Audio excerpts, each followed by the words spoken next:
Loué soit Jésus-Christ et avant avec Marie, sainte soirée à vous tous, chers enfants. Heureux de vous retrouver pour notre rendez-vous habituel désormais de longue date avec le soi-disant mardi bellico. Bellico nous rappelle que nous sommes en bataille pour la défense de la saine doctrine. C'est une grâce quand même, en me référant aussi aux choses que j'ai dites ce matin. C'est une grâce de combattre pour la bonne foi, de combattre pour la garde du dépôt de la foi, de combattre pour l'Église. Tous. Du petit reste, nous avons reçu, je dirais en particulier nous, ministres de l'Évangile, nous prêtres. Mardi belliqueux. C'est arrivé la 7e épisode de mon livre La fausse Église et son destin, réédité par les éditions de Gamba, avec sur la couverture l'image de la fresque du Christ juge de Michel-Ange, qui est disponible, vous pouvez le demander au secrétariat ou le prendre lors des étapes que nous faisons de temps en temps maintenant de Milan en Chine, puis même de Lecce en avant. Je voulais aussi vous rappeler que la rencontre de demain à Bergame, comme vous le savez, a été reportée, tandis que celles qui restent pour que vous puissiez vous organiser, les plus proches, sont celles de samedi prochain, 12 octobre, à Lugano, en Suisse, à l'endroit que vous voyez. Nous pouvons aussi le rappeler. Voilà le centre Serra Giorgi Meeting Esagel à Lugano. Et puis dimanche, nous sommes à Turin, et demain, nous serons probablement en mesure de vous dire où nous sommes à Turin. C'est juste l'horaire qui change à Lugano à partir de 18 heures, tandis qu'à Turin, on revient à l'horaire habituel italien, c'est-à-dire que nous faisons en Italie 16h30. Ecco, alors vous voyez aussi ce nouvel emplacement qui, nous l'espérons, nous accompagnera longtemps. J'en suis très honoré parce que, comme je l'ai dit ces derniers jours, nous sommes en octobre, mois dédié à Notre-Dame du Rosaire. Comme vous le voyez, derrière moi se dresse Notre-Dame du Rosaire de Pompéi, à laquelle je suis très attaché. Le titre Reine du Très Saint Rosaire me transporte littéralement, car il me rappelle la victoire de la Vierge Marie. La 7e partie de ce livre, à moi, comme je vous disais, a été publiée en 2017, donc il y a plusieurs années, et qui pourtant est très actuel.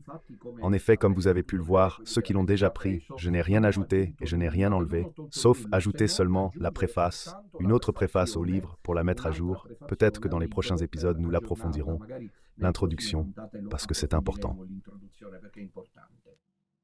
Nous avons vu divers sujets importants qui annonçaient le temps de l'imposture et de l'apostasie que nous vivons, comme je le disais aussi ce matin dans la rubrique Saints et Cafés. Et on se demande de plus en plus clairement, en parcourant ces livres, mais quand le Fils de l'homme viendra, trouvera-t-il la foi sur terre? Dita Otto, Jésus l'a posé comme une provocation ou même comme, je disais ce matin, une prophétie, c'est-à-dire que nous voyons ce synode maudit qui se tient à Rome, la 2e phase, dans laquelle, sans être dérangé, avec le travail en cours, la loge maçonnique sataniste poursuit la destruction du catholicisme romain, non seulement en contournant l'Évangile. La lettre aux Galates, saint Paul dit, si même venait, ô insensés Galates, ô insensés Unacume, ô insensés Bergogliens, ou insensés distraits, ô insensés déserteurs. San Paolo dit, stupides Galates, comment avez-vous pu changer si vite l'évangile que je vous ai annoncé? Mais il n'existe qu'un seul évangile, dit saint Paul. Et même si un ange venait vous annoncer un évangile différent de celui que je vous ai annoncé, qu'il soit anathème, qu'il soit excommunié à vos yeux. Est venu Bergoglio avec son ami de voyage Fernandez et avec tous les autres. Malheureusement, vous connaissez bien leurs noms pratiquement, ils annoncent un ange différent. Et les Galates de notre temps sont devenus des glaces fondues. C'est triste à dire. Mais c'est vraiment la situation que nous vivons. C'est-à-dire qu'il n'y a pas seulement une fausse Église, qui est l'Église de Saintes, l'Église des ténèbres, qui construit un nouveau credo, un nouvel évangile qui est opposé à celui du Christ. Mais d'un autre côté, il y a l'accoutumance totale, impressionnant à dire, des curés, prêtres, évêques, théologiens, cardinaux, canonistes, parce qu'il y a aussi, je vous le rappelle, surtout la question canonique, juridique, légale d'un Bergoglio qui n'est pas le pape, et tout se passe comme s'il ne l'était pas. Je vous rappelle que c'est aussi ce qu'ils faisaient sur le Titanic, et puis ils ont tous coulé. Alors l'épisode d'aujourd'hui aborde un sujet très important qui est le suivant. Nous sommes à la page 110 de mon livre. Actuellement, je ne ferai plus référence au livre publié en 2017-2018, mais à celui qui vient d'être publié et qui, je le répète, est disponible avec le dernier ouvrage éditorial que nous commencerons bientôt à commenter, à savoir le premier volume de mon livre sur Giovanni. L'Aquila et le Soleil, commande Jean, 5 premiers chapitres. Stavo dicendo che mi riferisco come numero di pagine a quello della nuova edizione, quella pubblicata e resa disponibile da ieri l'altro. Nous sommes à la page 110 et nous abordons la question de la réception eucharistique. Le titre d'aujourd'hui, comme vous le savez, de ce soir, est la messe et la communion dans la main. Qu'est-ce qui m'a poussé à aborder ce sujet? Pourquoi j'en parle? Et où en sommes-nous? D'abord, avant tout, une priorité m'avait beaucoup accompagné dans ma vie de curé. Puis, quand Bergoglio, dans son infinie miséricorde, m'a retiré le jour même de l'annonce à la paroisse, je n'ai plus abordé la question. Pourquoi je l'ignore? À vrai dire, la raison est plus simple que vous ne le pensez, parce que quelqu'un m'a demandé « Mais comment se fait-il, ayant lu ce livre, que tu en parles avec tant de passion de la communion dans les mains, comme un gros problème, et puis tu n'en parles plus ?» La raison est plus simple que vous ne pouvez l'imaginer, et c'est celle-ci que pratiquement moi, m'étant vu retirer la paroisse, je suis allé à Petite Nazareth. Piccola Nazareth est un peuple resté catholique, un peuple fidèle aux enseignements du Christ et de l'Église, et qui par conséquent a fini par prendre la communion tous à genoux. Je vous dis ça encore avant que je apportais à la messe traditionnelle, à la messe Vetus Ordo, grâce au document de Benoît XVI sur le motu proprio, avec lequel, je le rappelle, Benoît XVI a permis de célébrer la messe traditionnelle sans, grâce à Dieu, devoir plus demander la permission aux évêques maçons en Italie. C'est pour cela que Benoît l'a fait. Quand j'étais curé, les fidèles paroissiens, il y en a beaucoup du petit reste qui me suivent, donc ils peuvent témoigner, quand je fais ces références au passé, l'un de mes combats était d'engager les fidèles à ne pas recevoir absolument, autant que possible, la communion dans les mains. C'était pour moi une véritable profanation, un sacrilège, d'autant plus qu'il y a eu un prêtre américain qui a fait « J'ai fait une vidéo avec un gant noir, il a placé une hostie non consacrée sur le gant, puis l'a retirée. » Quand il a pu montrer au rayon combien de minuscules fragments étaient restés sur le gant, et ensuite, quand il a bougé un peu le gant, combien en sont tombés. La Chiesa enseigne que Jésus est présent autant dans l'ensemble que dans la partie, dans le fragment. Une profanation continue, puis ses mains sales, ses mains qui donnent le signe de paix. Je parle de la messe en Novus Ordo. On ne sait jamais ce que les autres ont pu toucher. On met l'argent dans le panier pour la quête, et ensuite on reçoit l'Eucharistie. Et puis on reçoit l'Eucharistie, sans parler des choix embarrassants pendant le confinement, où à un moment donné vous avez vu le spray, ces trucs-là, laissons tomber parce que là vraiment on est au grotesque. Mais moi, en tant que curé, j'encourageais toujours les fidèles à ne pas recevoir la communion dans les mains, car je l'ai toujours ressenti comme une profanation, une victoire de Satan à travers la loge maçonnique. Ensuite, quelques éléments m'ont au fil des ans confirmé cela. Je suis devenu curé très jeune, pensez-y, j'ai été ordonné prêtre, comme vous le savez, cela fera 25 ans dans quelques temps, dans quelques mois. Décembre. En décembre 99, le 27 décembre 99, j'ai eu le temps de faire environ 1 an et demi comme vicaire, puis le cardinal de Giorgi, à mon avis à tort, envoyait les prêtres à l'aveuglette pour les besoins pastoraux. On n'envoie pas un prêtre de 27 ans curé, à mon avis. Les paroisses attendent, elles se regroupent. Mais il faut des curés qui aient au moins une dizaine d'années d'expérience, sinon les prêtres se brûlent. Et en effet, ces évêques envoient les prêtres au casse-pipe. Ils ont sur la conscience des prêtres qui se brûlent et quittent le sacerdoce, partent avec une femme, si tout va bien, et je m'arrête là, d'accord, parce qu'ils explosent. Malheur.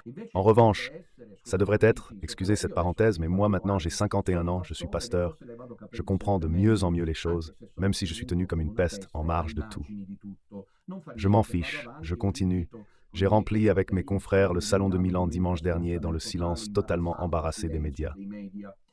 Je disais que Selon moi, un prêtre nouvellement ordonné doit absolument avoir le temps d'étudier. Doit étudier, voilà, ce sont les images inoubliables d'il y a 2 jours à Milan. Le prêtre doit étudier, il doit avoir le temps de lire. Le jeune prêtre doit avoir de l'espace pour des exercices spirituels fréquents, pour des rencontres cléricales périodiques. Il doit surtout pouvoir étudier, pourquoi pas, en obtenant d'autres diplômes académiques, en l'occurrence la licence en théologie, et encore plus si possible le doctorat pour justement accréditer son œuvre. Que se passe-t-il? À 26 ans, à 27 ans, je parle de l'expérience de Palerme et je parle de confrères naturellement chers à moi, parce qu'ils sont de ma génération et qui ont ensuite quitté le sacerdoce. Un des motifs est qu'ils éclatent dans la paroisse, parce qu'on les envoie curer à 27, 28, 30 ans, avec 1, 2, 3 ans de messe, dans des paroisses d'ailleurs aussi problématiques comme cela m'est arrivé, parce que j'ai eu des paroisses périphériques, difficiles. Alors pour dire que quand j'ai été envoyé comme curé, dès le début, même jeune, j'avais 27 ans et demi, imaginez, je suis devenu curé dans l'une des paroisses les plus difficiles de Palerme, à Bocca di Falco, dans la périphérie nord de Palerme, à 27 ans et demi. Je ne sais pas, vraiment la Vierge Marie m'a toujours soutenu, aussi parce que quand je suis arrivé, les fidèles de Bocca di Falco, il semble que j'avais une étoile sur la tête, tandis que... Et pourtant, l'une de celles de la Vierge n'est pas un effet scénique. Arrivé avec le chapelet et me mis au travail. L'une des premières choses que j'ai faites fut d'inviter, si les fidèles de Bocca di Falco s'en souviennent, à ne pas prendre la communion dans les mains. Au fil du temps, des confirmations sont arrivées. Je veux en citer seulement 2, car il y en a beaucoup. Une est magistrale. C'est un document du Saint-Siège signé par le cardinal Francis Arinze, africain. Je crois qu'il est encore vivant, presque centenaire, ou en tout cas nonagénaire sûrement, préfet de la Congrégation pour le culte divin. En mars 2004, donc peu avant la disparition, 1 an avant la mort de Jean-Paul II, ce document a été produit, approuvé comme il se doit par le Saint-Père, qui s'appelle Redemptionis Sacramentum, publié le 25 mars 2004. Dans ce document, j'attendais un texte qui puisse apporter des éclaircissements à ce sujet. Beaucoup de prêtres avaient écrit au Saint-Siège pour qu'il clarifie sa position. Parce que, maintenant je vous le dis, le choix de donner la communion dans les mains n'appartient pas au Saint-Père, mais aux conférences épiscopales nationales. Dovreste leggere, vedete che il tema della comunione nelle mani porta con sé tante tematiche. Dovreste leggere quello che scriveva von Balthasar, il mio mentore, Hans Urs von Balthasar, a ridosso degli anni 70. Il disait que les conférences épiscopales sont apparues comme une véritable victoire de l'Antichrist, de la franc-maçonnerie, des ennemis du Christ, parce qu'il avait raison, il avait été prophétique. Car la prophétie peut s'exercer soit par voie infuse, soit par voie acquise. Souvent, quand vous me dites « Père », vous avez raison. Ce n'est pas toujours de la prophétie directe, c'est acquis. Je suis malin comme un apple, donc je comprends, j'anticipe, je sens. Von Balthasar pressentit que ces conférences deviendraient de véritables centres de pouvoir. Pensons aux conférences épiscopales italiennes, qui devient évêque, qui sont ceux qui deviennent évêques ces 20 à 30 dernières années. Des gens inconnus, sans charisme, dépourvus de charme, que les gens ne connaissent pas, ils ne savent même pas qui sont les évêques des grandes diocèses, bien souvent et surtout. Francs-maçons. Les conférences épiscopales ont déterminé le choix inattendu et surtout injustifié de passer de la réception eucharistique à genoux ou à la limite debout, mais toujours sur la bouche, sur la langue, à la communion dans les mains, avec des prétextes qui sont analogues, comme je le disais ce matin, à ceux relatifs aux diaconesses. C'est-à-dire qu'il y a toujours une manœuvre derrière. Idéologique, par exemple, on dit que les femmes doivent être diaconesses car discriminées, car elles montent à l'autel, car autrefois elles y étaient. C'est faux, c'est idéologique. De même, c'était idéologique de dire qu'il fallait donner la communion dans les mains car on le faisait ainsi au début, et Jésus l'a fait à la dernière scène. J'ai dit à un prêtre qu'à une réunion du clergé à laquelle j'ai assisté, il avait fait cette déclaration, et j'ai levé la main. C'est pourquoi j'utilisais mes propres techniques. Je dirais qu'avec les confrères, à part quelques exceptions, grâce à Dieu, ça ne s'est jamais passé mal, mais très mal, j'ai toujours dû subir une jalousie incalculable. En tout cas, j'ai dit à ce prêtre devant l'évêque, alors laisse-toi pousser les cheveux, porte une tunique, un drap de lin avec des sandales, comme le faisaient les apôtres au temps du Christ. Absolument, il n'y a aucune raison objective de passer de la communion, de la réception eucharistique, sur la bouche, sur la langue ou debout, en tout cas à genoux, à la communion dans les mains. Ce document apportait des éclaircissements à ce sujet, car le Saint-Siège avait été consulté. La conférence épiscopale italienne, allemande, française, anglaise, permettent cela. Mais toi, Vatican, toi, Saint-Siège, toi, Dicaster, pour ces sujets-là qui est celui de la liturgie, qu'en dis-tu, qu'en penses-tu? Ce document est sorti, approuvé par le pape. Alors, au chapitre 4 de ce document, intitulé « La Sainte Communion », il est question des dispositions pour recevoir la Sainte Communion. Je vous renvoie à ce document parce que je veux parler de mon livre. L'autre aspect, les fidèles de Bocca di Falco savaient, mais quand je suis allé ailleurs, je me suis engagé. Tant et si bien que lors du passage du cardinal de Giorgi, archevêque de Palerme, au cardinal Paolo Romeo, lui aussi archevêque de Palerme, les choses ont empiré pour moi. De Giorgi me tolérait parce qu'il était un homme de conscience et surtout attaché à la tradition. Romeo, lui, a appris cette histoire et m'a envoyé l'évêque pour m'aider. Pensez un peu, imaginez comment ça fonctionne. Vint faire une sorte d'enquête.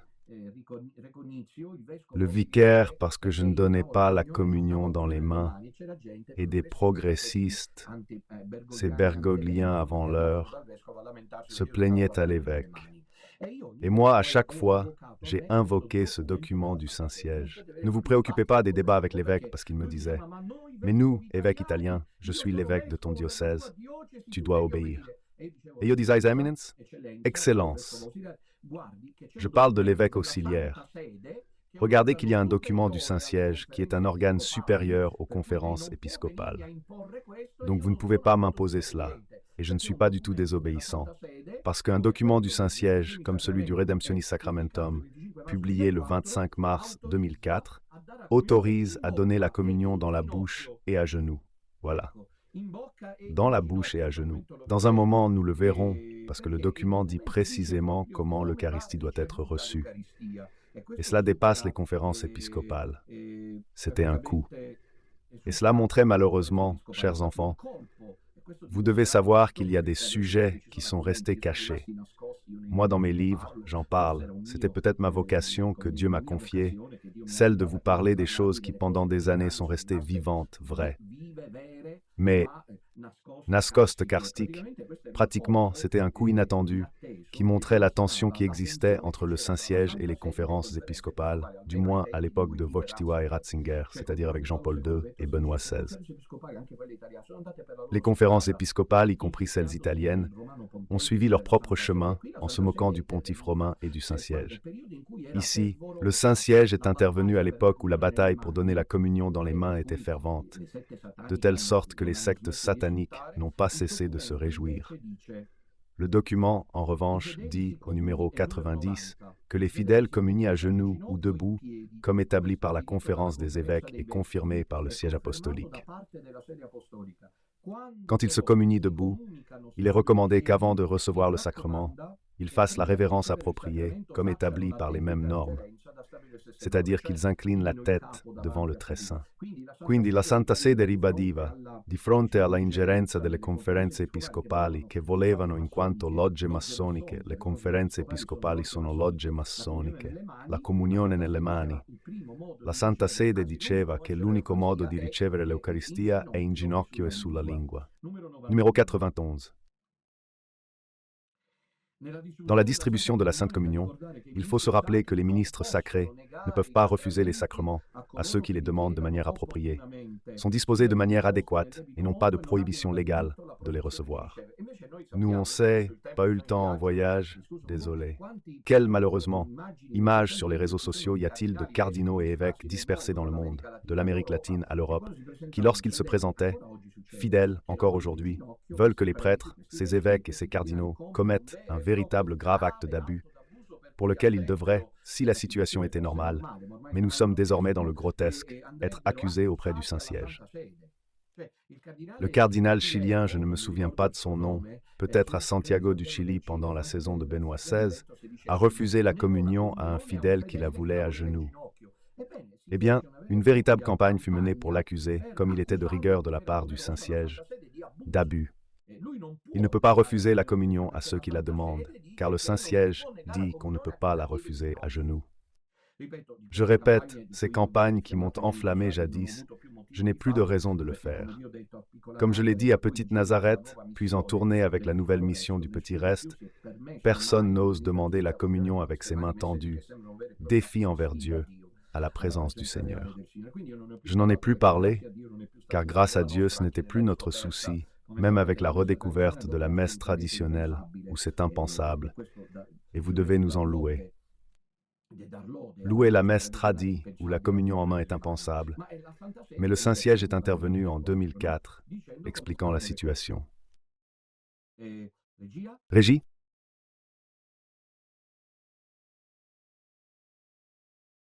Pas compris.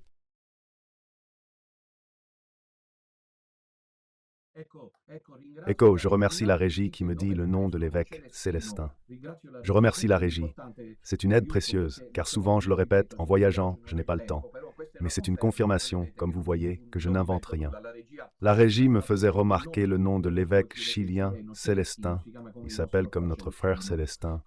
Donc le document dit qu'il n'est pas permis de refuser la Sainte Communion à un fidèle, pour la simple raison qu'il souhaite la recevoir à genoux, etc. Nous voyons au contraire, même les curés, bien sûr il n'y a pas d'image, mais dans la fausse Église qu'elle est devenue, les pauvres fidèles qui se convainquent encore que c'est l'Église catholique et que la présence du Seigneur y est, y vont et souvent se font réprimander parce que les prêtres ne leur donnent pas la communion à genoux ou l'imposent dans les mains. C'est un véritable abus. Puis, il y a d'autres passages qui, en pensant à la messe célébrée sur le matelas sans mer, donnent des frissons. Le numéro 91 dans la situation de la Sainte Communion est à retenir, je l'ai lu, le numéro 92, bien que chaque fidèle ait toujours le droit de recevoir la Sainte Communion dans la bouche, dit le document, s'il y a des normes qui établissent qu'on ne peut pas la recevoir dans les mains, le document dit qu'il faut la confirmation de la part du siège apostolique. C'est vraiment une véritable prise de position du Saint-Siège par rapport aux conférences épiscopales. En fait, le document a été censuré. Aucune publicité n'a été faite à ce document, pour des raisons évidentes. Et c'est ce passage que j'ai appris par cœur et que j'ai répété à mon évêque quand il m'a envoyé l'inspection de l'évêque auxiliaire, comme s'il commettait un abus liturgique. J'ai dit, Éminence, c'est vous qui faites l'abus. J'ai cité ce passage. Le document dit, s'il y a un danger de profanation, que la Sainte Marie ne soit pas distribuée dans la main des fidèles. Quand je suis curé à San Giovanni Bosco, la paroisse, plus peuplée que Bocca di Falco, la 3e paroisse, avec plusieurs milliers de paroissiens, toujours pleine. En pratique, il s'est avéré que l'évêque savait que je ne donnais pas la communion dans les mains le dimanche. Le vescovo m'a appelé et m'a dit que c'était vraiment interdit. Regardons la vidéo, oui.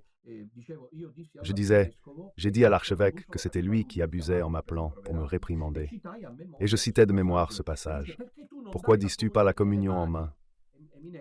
Éminence, il y a le document au numéro 92, Révision Sacramentum, qui jusqu'à preuve du contraire vous est supérieur. Car le Saint-Siège dit que s'il risque de profanation, pas de communion dans la main. Et moi, chaque fois que je donne la communion dans les mains, je crains la profanation. Donc le Saint-Siège me protège. Et déjà pratiquement les plumes dans le sac, puis je la payais d'autres manières, naturellement.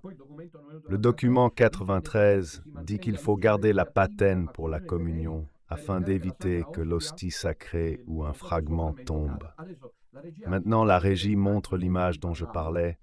Elle fait réfléchir sans son, donc je vais la décrire. Voilà, à Santiago du Chili, regardez. Il refuse la communion à ceux qui la veulent à genoux. C'est un abus. Si ensuite l'équipe me collabore sur le champ, nous pouvons montrer ce qui s'est passé lors de la célébration dominicale en Belgique avec le faux pape.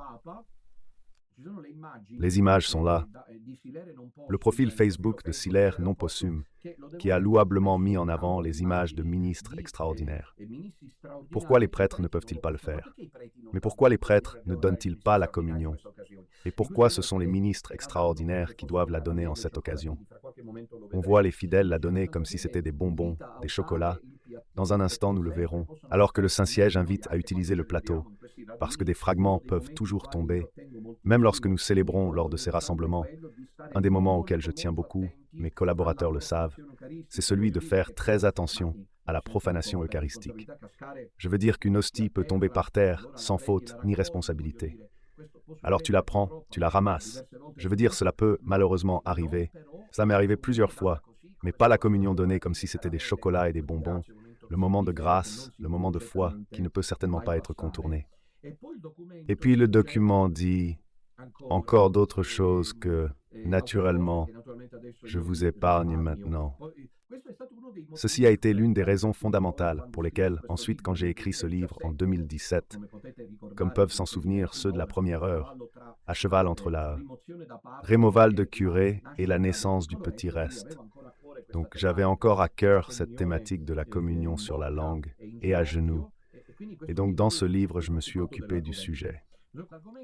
L'argument aussi parce que, en plus du document que je vous ai cité, c'est-à-dire la rédemption du sacrement, je répète, sorti le 25 mars 2004, j'ai lu à cette époque-là, je crois providentiellement, les visions mystiques de Maria Sima. Maria Sima est une femme décédée il y a quelques années, autrichienne, qui a reçu de Dieu un don spécial, celui de parler avec les âmes du purgatoire. Et l'un des sujets que les âmes du purgatoire ont abordé avec grande constance a été celui de la douleur ressentie au ciel pour la communion dans les mains.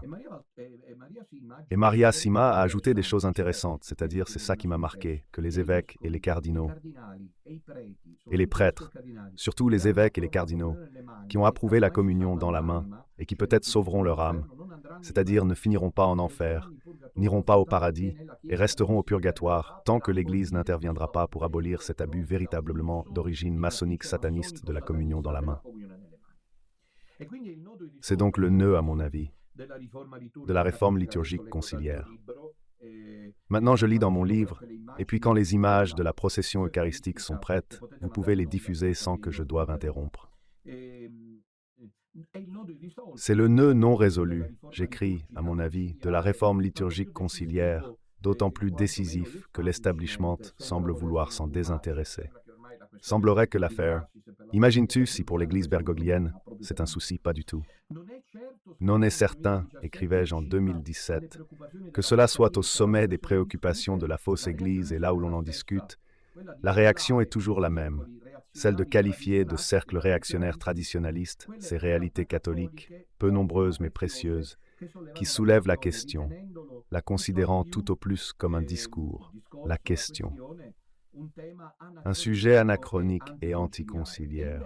E invece il tema della comunione delle mani va, dicevo, nel 2017 urgentemente trattato come tema prioritario, perché lì c'è Gesù.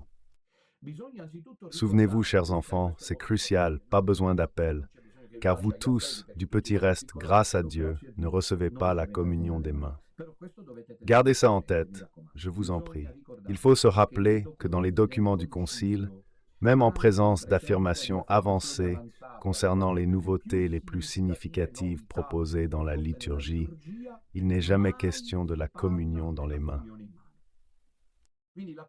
Donc, la communion dans les mains n'est pas du tout, comme certains le prétendent, un sujet du Concile Vatican II, un fruit, comme disent les traditionalistes, du Concile Vatican II, absolument pas. Incongruité flagrante. Canty encourage cet usage de la communion dans les mains. Ils le font aussi ici, sous la bannière du Concile, qui pourtant n'a pas dit ces choses.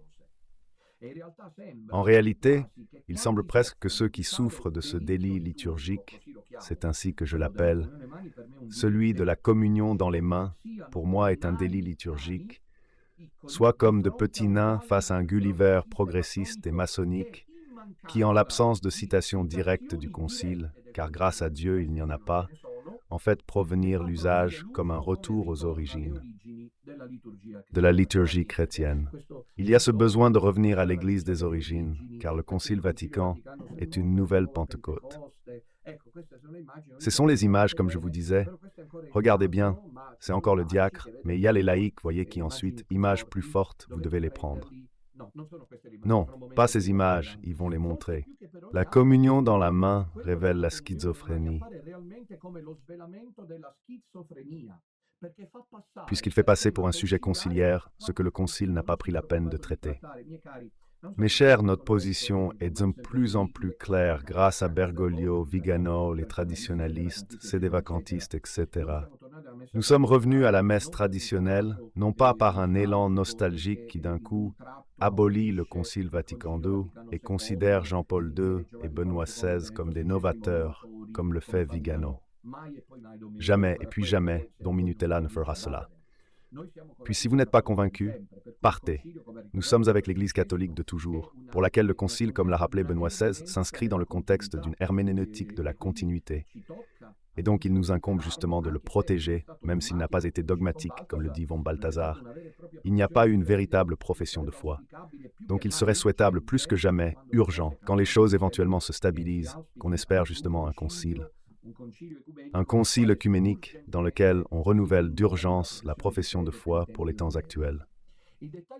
Les détails de l'approbation de la communion dans les mains restent seulement une dérogation du siège apostolique. Quand par exemple les évêques italiens, j'ai cherché, mais quand la conférence épiscopale italienne a-t-elle approuvé la communion dans les mains? J'ai découvert des choses intéressantes qui, malheureusement, ça fait rire jaune. Quand les évêques italiens, avec seulement 2 voix de plus, donc il y a eu une division, beaucoup d'évêques italiens, y compris ceux de Sicile, grâce à Dieu à ce moment-là, presque tous ceux de Sicile, je crois bien tous, ne voulaient pas de la communion dans la main. Il y eut une opposition, l'épiscopat italien se divisa, la communion dans la main l'emporta, avec seulement 2 voix de plus et fut approuvée. Il y eut ceux qui, comme le président de la conférence épiscopale, manifestement contrarié et inquiet, rédigea un document d'accompagnement. Quand on a approuvé la communion dans les mains, ensuite le cardinal Ugo Poletti écrit un document préoccupé. Ce passage était révélateur, dans lequel il était dit qu'au moins les enfants qui la recevaient dans la main pouvaient trouver dans un coin des paroisses des bassins d'eau. Où se laver les mains, car l'enfant sort, il te fait pipi, le petit garçon, tu vois, il fait pipi dans le jardin. On sait ça, non? Puis il revient, a déjà fait sa première communion avec les mains sales de pipi, il va communier. C'est ce que Poletti veut dire. Mais on se demande pourquoi mettre des bassins dans les paroisses comme le proposait le cardinal Poletti, dans un document de la conférence épiscopale italienne approuvant la communion dans les mains. C'est comme si on était forcé de donner l'hostie dans les mains. C'était pour montrer qu'on est contraint, obligé par la direction maçonnique. Incroyable, au lieu d'empêcher l'abus, on se préoccupait déjà de contenir la profanation dès le départ. Proprement, cette génération d'enfants élevés catholiques entre les années 80 et 90 est ce qu'elle est. À part, bien sûr, de la tendance inverse, je l'écris ici, des groupes de la tradition ou des apparitions de Medjugorje des années 90, on constate cependant essentiellement une désinvolture préoccupante à l'égard du culte eucharistique et de l'adoration. Parlez aux jeunes des années 80 et 90, sauf s'ils ont été à Medjugorje. ont connu des prêtres saints. De l'Eucharistie, ils ignorent tout, s'ils vont à l'Église. Le document en question, publié par le cardinal Ugo Poletti, avec lequel, pour la première fois, on autorisait la communion dans les mains, s'intitule « Sur la communion eucharistique » et date de mai 1989, suivi du décret de la conférence épiscopale italienne qui l'accompagne, daté du 19 juillet 1989. Entré en vigueur le 3 décembre de la même année, 1989, premier dimanche de l'Avent. Le texte de l'instruction sur la communion eucharistique concernant la manière de recevoir l'hostie consacrée explique: il semble particulièrement approprié aujourd'hui d'accéder processuellement à l'autel, recevant debout avec un geste de révérence les espèces eucharistiques, professant avec l'âme dans la foi. Présence sacramentelle du Christ. Vous comprenez que la méthode maçonnique était déjà en jeu? Elle n'a pas changé? C'est celle qu'applique aujourd'hui Bergoglio, la moquerie, la tromperie, la duperie des consciences. On vient pour l'Eucharistie, mais pourquoi comme un jeu? Regardez comment ce garçon a pris la communion, s'il vous plaît, ce scout. Regardez bien, mes chers, où nous sommes. Regarde, elle l'apprend. Mieux vaut que nous ne croyions pas que le Seigneur est là, parce que c'est la fausse église des ténèbres. Donc nous disions qu'il s'agit d'une dispense du Saint-Siège pour la communion dans les mains, à travers l'instruction mémoriale Domini promulguée par la Sacrée Congrégation pour le culte divin en date du 29 mai 1969. Comme je vous disais, le Saint-Siège laissait, parce que beaucoup m'ont demandé pourquoi Jean-Paul II et Benoît XVI ne l'ont pas permis. Ils l'ont permis parce qu'ils ont trouvé un document qui laissait aux conférences épiscopales la possibilité de demander la faculté d'introduire l'usage de recevoir la communion dans la main, possibilité, pas obligation. Dans la pratique pastorale, car les francs-maçons savent agir, on est passé de pouvoir recevoir dans les mains à devoir le faire, assumant la responsabilité. Pour cette raison, ceux qui ont continué à vouloir recevoir à genoux et dans la bouche ont été traités comme des exclus de l'Église. Quelquefois, à vrai dire, il semble vain de tenter d'aborder ne serait-ce que la question. Parce que l'interlocuteur est aveuglé, j'écrivais ça en 2017, attention, ce que vous tous, maintenant, avec un faux pape, fausse église, hérésie, apostasie, un contre-évangile contre la parole du Christ, communion dans les mains, divorcés, remariés, bénédiction des couples gays, etc. Vous le voyez, vous en souffrez. Rien. Ils sont aveuglés. Moi, je le vivais déjà en 2017. Parfois, il semble vraiment, j'écris prophétiquement, assister à cet aveuglement dont parle Paul dans ses lettres concernant les temps de la grande apostasie, lis energeia plans, la puissance de la tromperie. Combien de fois arrive-t-il de voir des prêtres refuser la communion à ceux qui souhaitent la recevoir à genoux et même dans la bouche? Ici aussi, comme pour d'autres questions sensibles, il semble que la formation dans les séminaires ait été tellement orientée qu'elle fait paraître les prêtres comme des exécutants. Désolé de le dire, mais c'est ainsi, d'un programme maçonnique qui ne peut être discuté. Je me souviens, nous prêtres, on ne discutait pas de ça. Quand un prêtre lié à la tradition osait, et pas les anciens, parce que paradoxalement, les anciens n'ont même pas ressenti le changement. Les jeunes prêtres se questionnaient, pas mal de curés, et la communion en main. De Giorgi revendiquait pour lui le document du Saint-Siège et se mettait donc à l'abri. Mais ensuite, le cardinal Romeo, lui, était de ceux qui tenaient manifestement à approuver ces règles. Allez savoir pourquoi. Et pourtant, cette communion des mains n'est pas insignifiante. Pour nous, elle l'est devenue. Grâce à Dieu, c'est sans importance, je l'ai dit au début, donc plus parler.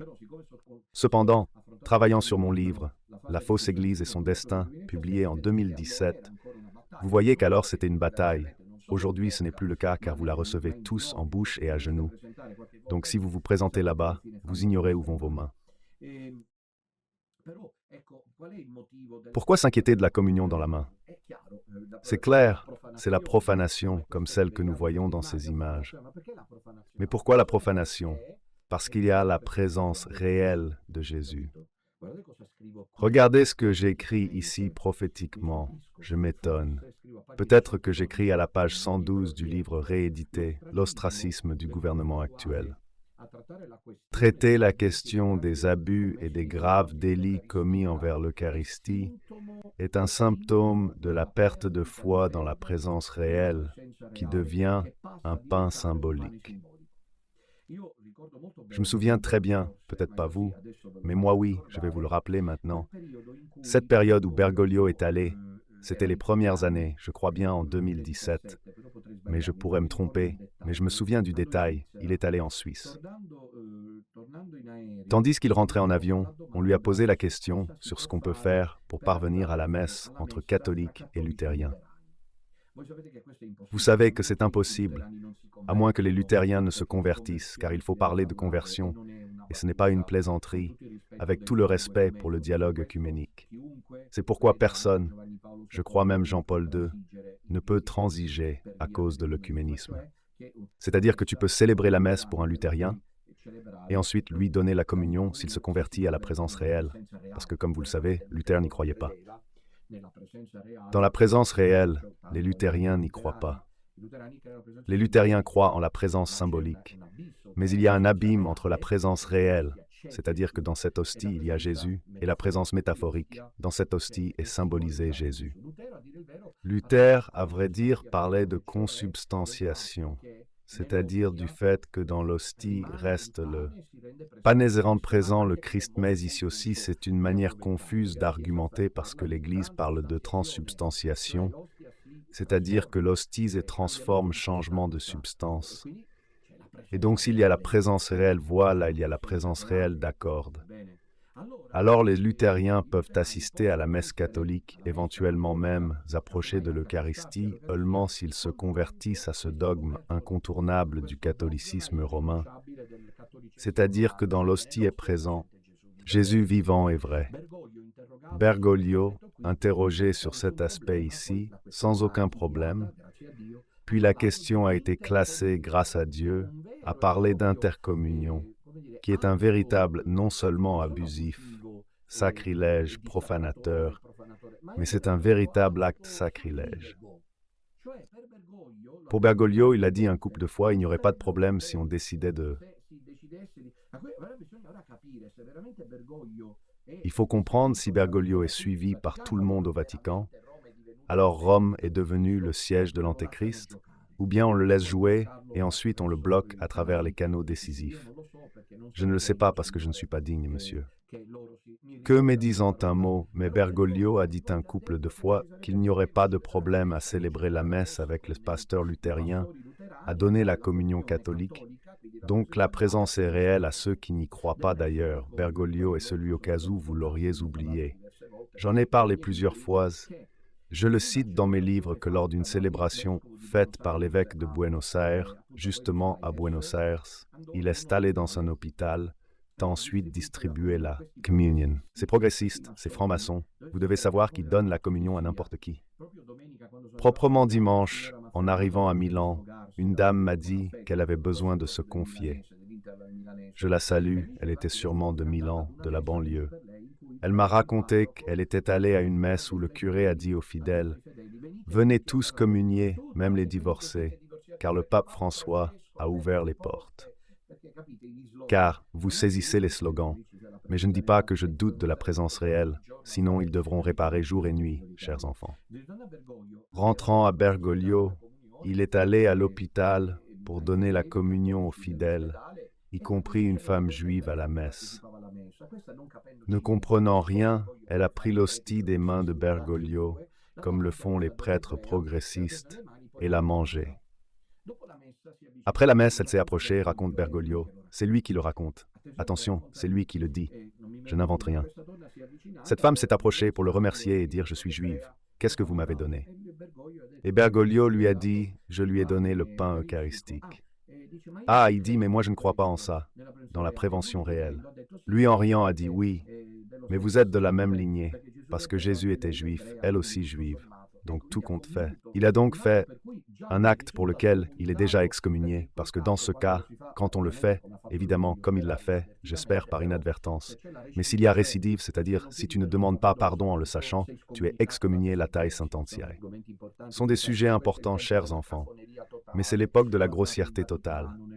Regardez au Vatican, dans le monde, dans l'Église, dans les médias.